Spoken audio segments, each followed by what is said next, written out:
scare was over and we all went back to our normal lives, we still couldn't reconcile as a family because Kody felt like the boys needed to give an apology to him and to Robyn, especially to Robyn. The whole mantra was open. My kids have been not loyal to me, and the most precious person in this family who's given her heart and soul has been disrespected. Can anybody say that they are surprised by Kody's actions? Can anybody be surprised, you know, with the fact that he believes that apologies are required to both him and Robyn? Like, honestly, you know, when it comes to the word delusional, or is delusional not the right word? More like, you know, when somebody is so not in touch with his family that he starts to create a scenario in his own head of how he believes things need to play out because he's failed to read how everybody else has actually been impacted by the choices that he has made in God knows how long now. Okay, we're talking many years now. Wow, that's worse than delusional. Maybe it is delusional, but either way, it's crazy. It was like strange because he was like, hey, I miss you. And then he was like, he kept like phrasing it like I owed him an apology. Actually ready to have a relationship and fix things, then we're not going to talk anymore. Like, hey, I've been like thinking about what you've been saying. I forgive you. Please forgive me. I was like, forgive me for what? Like, tell me, where is the lie in this question? Forgive you for what? You know, imagine that. Imagine, you know, your son is trying to have a conversation with you and he's trying to find that middle ground where you can both come to an agreement, come to an understanding, where you can understand obviously where the communication went kaput. You know, how can we make this better? How can we move forward? How can we be who we were before? That close father and son. But instead of Kody taking that opportunity, instead, he says, you know what? I don't want to talk about it right now, you know, because it's not going in my favor. But then decides to return a couple of days later on to say what? What?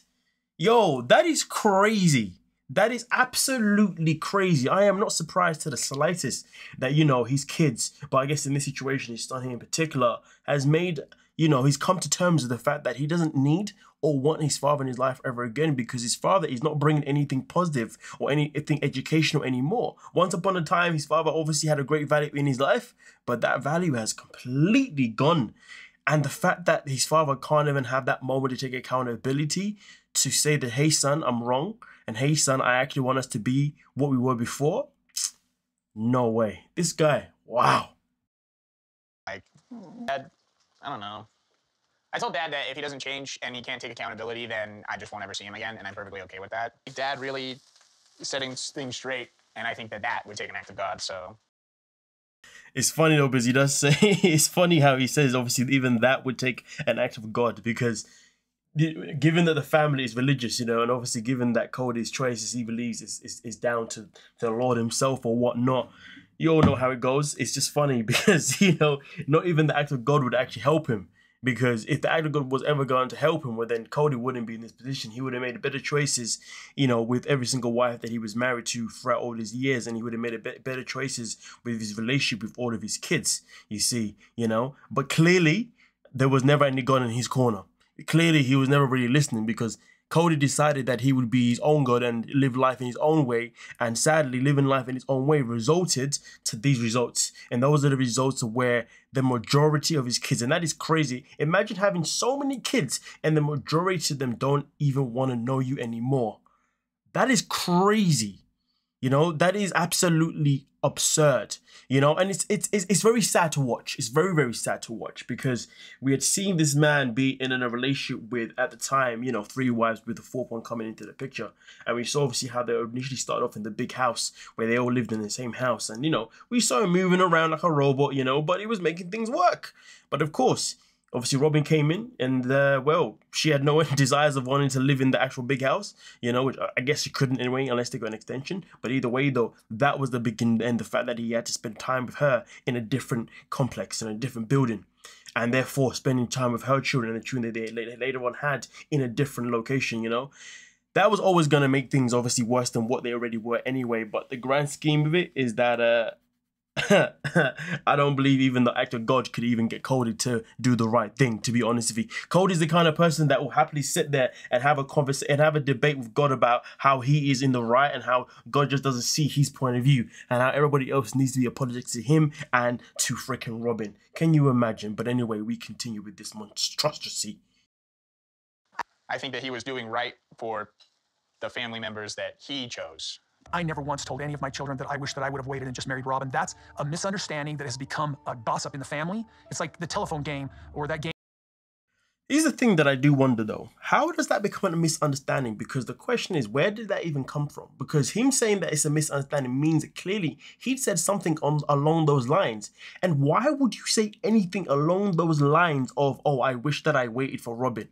Like, make that make sense, because this whole thing should have never happened in the first place. Those words even close to that, I don't even know how he could have said it that would have been different. But just the idea of it even coming out of his mouth is crazy. So he can sit there and say that, oh, these are words that are obviously taken out of context or whatever. But the fact is though, they should have never even became a thing. Why have they been activated out of your mouth?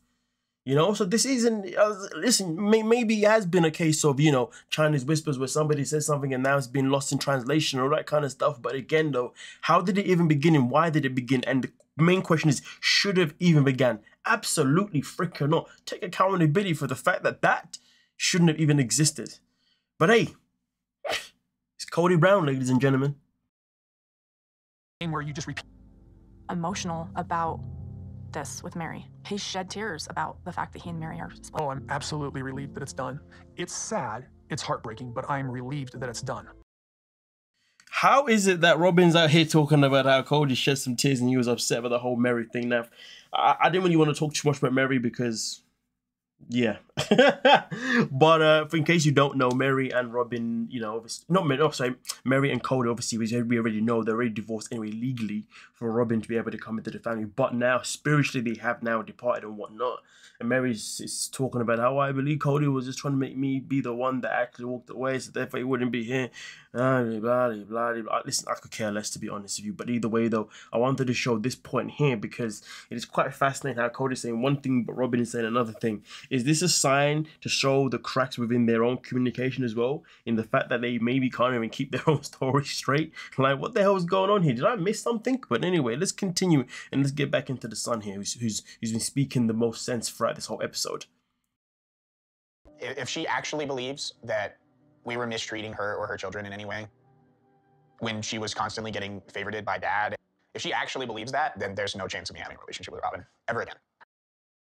Can anybody say that they blame him? Absolutely not. But it's funny though, because you see, he sits there and he says, if she actually believed these things, as he says that, and for one moment, even though I know he says she, obviously referring to Robyn, I was like, wait, did he mean Kody? Because the crazy thing about it is, of course, how he feels about Robyn and how that relationship can be reconciled is exactly the same way when it comes to his father. It is quite crazy that, you know, Robyn and Kody are unable to see the fact that they both are carrying the same traits within this scenario of everybody being against you and people's reasons pretty much being kind of similar in terms of how it can be amended. But I guess the difference with Kody and Robyn is that Robyn claims that she tries to reach out, but everybody just basically blocks her. Kody just says, I don't even bother because people should be reaching out to me. I mean, honestly, you can't make sense out of stupidity, but hey, it is what it is. I'm struggling with my identity and what does it mean, and see my future anymore.